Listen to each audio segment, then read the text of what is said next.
So, in continuation to what we spoke about in our previous video, and for folks who haven't seen it, please do check out. And if you have got any of your questions, please use the comment section to drop them. Uh, we have got Ambuj Kumar, the CEO at Fortanix, here with us, and he's taking some of the most pressing questions around confidential computing.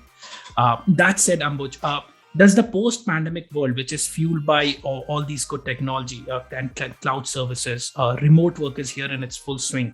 Uh, how do you does that make a difference? Does that make confidential computing more relevant than ever?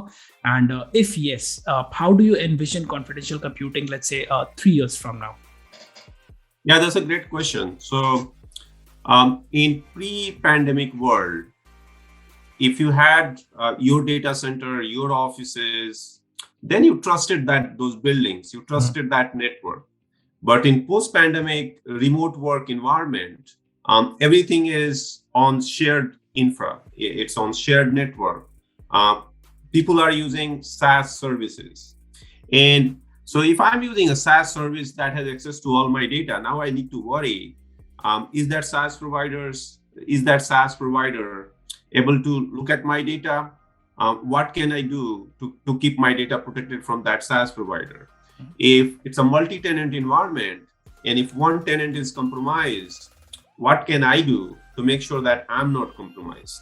If you and I are using same service and you are careless with your password, or you clicked on some wrong email, that's too bad for you, but why should I suffer for that?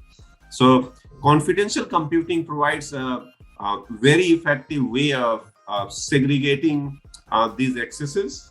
So if all my data is encrypted and keys that are encrypting my data, they can only be delivered to right application only when I authorize them, right?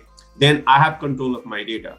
So in post-pandemic world, in distributed world, in shared infrastructure world, confidential computing is gaining much more momentum and is much more effective in restoring privacy and trust.